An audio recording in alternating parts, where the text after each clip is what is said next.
Hello, very beautiful community. Let's quickly feel our way through Putin's peace proposal, which is neither peaceful nor realistic. But I want to talk to you about it, partly because there is an important section of Putin's presentation that's not been sufficiently widely reported. The bit that has been widely reported is that Putin is asking for Ukraine's non-NATO status and for withdrawal of Ukrainian forces from all bits of Ukraine that Russia doesn't control but claims are now Russian. Bits of territory that Putin has been trying to conquer for 2.5 years but has failed, including Zaporizhia and Kherson. Now, that would be existentially catastrophic in military and political terms for Ukraine. So no responsible Ukrainian politician could even look at that for a second. And no responsible Western politician could even look at that for a second. Putin also talked about demilitarization and denazification of Ukraine, but the part that's not been reported is that Putin talked about the withdrawal of inappropriate military presence in regions where it does not belong, as an important precondition for the establishment of what he calls adequate Eurasian security. He's asking for the withdrawal of NATO from Eastern Europe. That's back to the pre-war ultimatum in which the Kremlin claimed propriety over all Eastern Europe. That's a very important part of what Putin is saying. So he's not just implying in that speech something else that's not been, I feel, sufficiently discussed and reported, which is political control over all of Ukraine. Putin is not saying, give us Kherson and Zaporizhia and do whatever the hell you like in Ukraine. He's saying, I'll have political control over Ukraine, thank you very much, without having territorial control over it. And then as a bonus, he is saying, clear out from Eastern Europe. So it's not funny. It's not funny because, I mean, the fact that he is doing this is in part an indication of us, to put it mildly, not necessarily winning in this conflict. So let's talk about what's going on. I wouldn't actually feel good about Putin's presentation if I were a thinking Z person.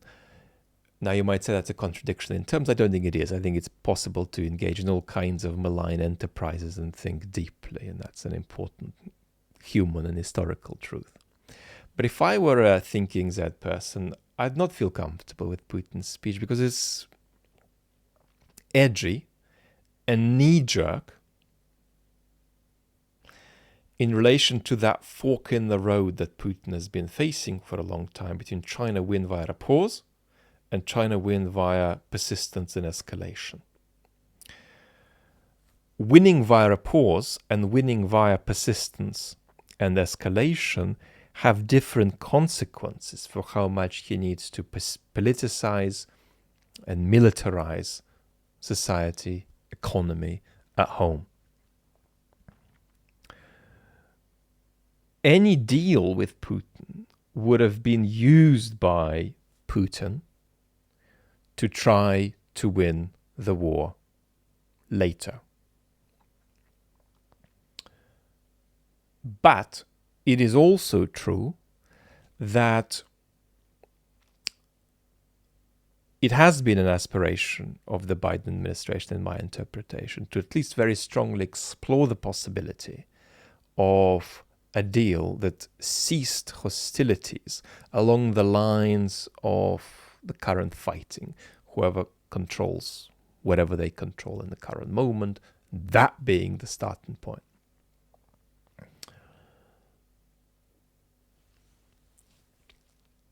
Now, before I say anything more about that, what could be going on there is Putin reacting to what he feels is a Western failure to bring Ukraine to the negotiating table. Of course, not with the readiness to concede territory Russia doesn't control, but with the aim of starting from a position of understanding that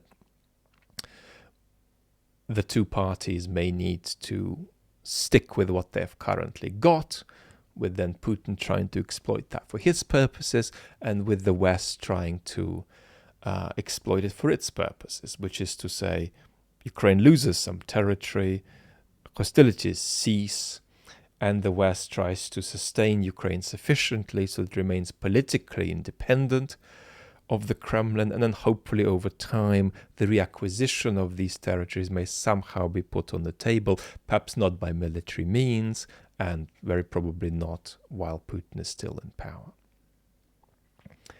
So this may be a kind of reaction by Putin to what he might feel as a kind of incapacity of the West to exercise proper imperial friction over the situation and get Ukraine to do what they want.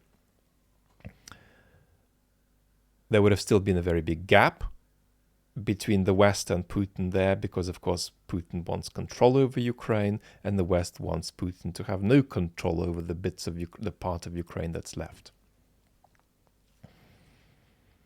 So something is a bit edgy and knee-jerk like in that direction that I'm seeing if I'm an evil Z supporter. Now, if our democracies were healthy, we wouldn't have the need for the US administration to explore the possibility of ceasing hostilities and then supporting the bits of Ukraine, the majority of Ukraine that's left, but having sacrificed all of that territory. What we would be able to realistically argue for is full territorial reacquisition by Ukraine and the expulsion of this malign Russo-Chinese quasi-alliance of trying to change borders on our continent by force. But that's not where we are. The incapacity of Western democracies has meant that we have failed to come up and sustain a proper strategy, come up with a proper strategy and sustain it in practice.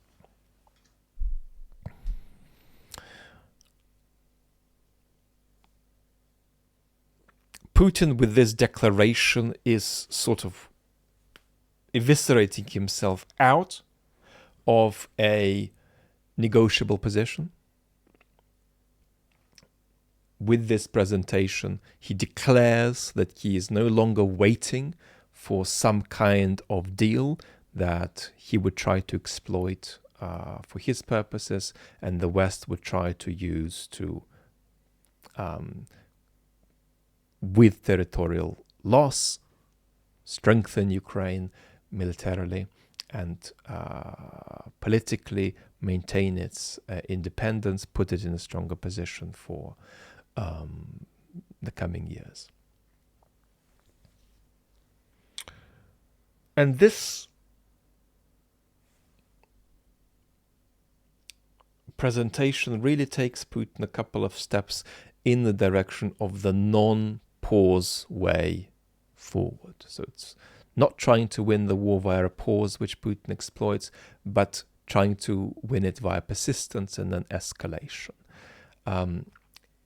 If this is to be continued, then what we're already seeing in Russia, the transformation of the economy, to some limited extent the politicization of society, possibly more military mobilization, all of that is something that, if this sets the tone for what's to come, we're going to see accelerate over the coming year. So that, I think, is where I'm sitting on this presentation. It's very important that it centers Putin's ludicrous request for the dissolution of NATO, that it, in a somewhat edgy and reactive way, takes him away from the pause theory of victory to the persistence and escalation theory of victory. And that it reveals the rather floaty and